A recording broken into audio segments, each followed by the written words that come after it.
दोस्तों आज की इस वीडियो में हम सीखेंगे होम टैब के अंदर एडिटिंग ग्रुप के बारे में, और एडिटिंग ग्रुप में सीखेंगे हम सॉर्ट एंड फिल्टर के बारे में। इसका काम क्या होता है? सॉर्ट का काम होता है कि किसी डेटा को सीरियल में लगाना। अब आप चाहे उसे बढ़ते हुए क्रम में लगाइए, चाहे घटते हुए क्रम में लगाइए। उसके बाद यहाँ पे फिल्टर का काम होता है कि आपके डेटा को छांटना, यानी कि आप अपने डेटा में से कुछ डेटा को ही छांटना चाहेंगे, यानी चुनना चाहेंगे, अलग करना चाहेंगे, अलग दिखाना चाहेंगे, तो उसे आप फिल्टर से कर सकते हैं। तो अभी हम एक एक करके सीख लेते हैं। सबसे पहले सीख लेते हैं A to Z ये क्या होता है। जैसे कि कोई डेटा आपका पड़ा हुआ है जो कि उल्टा सुल्टा है, जैसे कि मान लीजिए यहाँ पे मैंने ABCD लिखी हुई है लेकिन कुछ गलत लिखी है। सबसे पहले E है, फिर B, फिर A, लेकिन हम चाहते हैं जो लिखा है हमने यहाँ पे ABCD इस तरह से क्रम में आ जाए। तो इसके लिए आपको क्या करना है, कुछ इस तरह से सेलेक्ट करना है अपने डेटा को, सॉर्ट एंड फिल्टर पे क्लिक करना है और A to Z पे क्लिक करेंगे। जैसे क्लिक करेंगे आपका डेटा तुरंत सॉर्ट हो जाएगा। अब आप देख सकते हैं यहाँ पे A to Z के क्रम में ये लग चुका है। ये जरूरी नहीं है कि किसी टेक्स्ट को A to Z ही ये सॉर्ट करता है, बल्कि आप किसी वैल्यू, किसी अंक को भी कर सकते हैं। जैसे कि यहाँ पे मैंने कुछ अंक लिखे हुए हैं जो कि उल्टे सुल्टे हैं। हम चाहते हैं कि ये सीरियल पे आए, यानी पहले 1 आए, फिर 2 आए, फिर 3 आए। बस आप फिल्टर पे क्लिक कीजिए,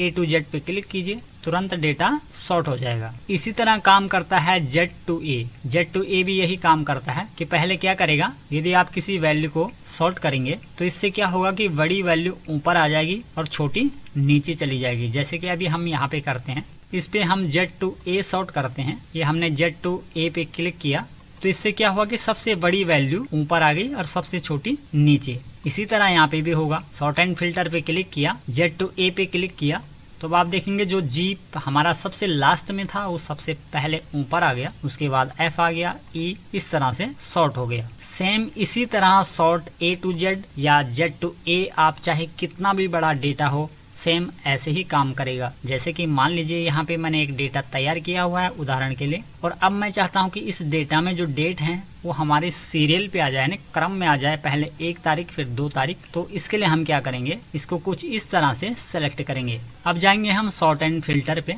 और A to Z पे क्लिक करेंगे।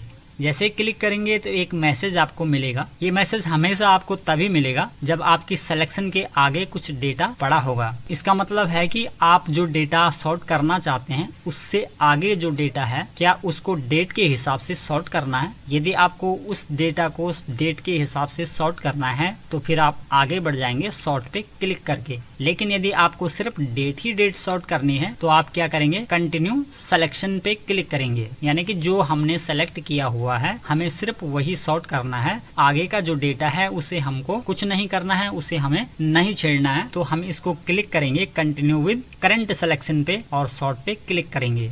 तो अब आप देख सकते हैं जैसे हमने सॉर्ट पे क्लिक किया तो सबसे पहले ऊपर अब 1 तारीख आ गई, फिर 2 आ गई, इस तरह क्रम में डेट आ चुकी है। अब हम एक बार डेटा को अंडू करते हैं, चलते हैं फिर फिल्टर पे। उसके बाद यहाँ पे है कस्टम सॉर्ट, और इसे सीखेंगे हम वीडियो के अगले भाग में। आज की वीडियो में दोस्तों बस इतना ही, मिलते हैं फिर नेक्स्ट वीडियो में। तब तक के लिए ओके, बाय बाय।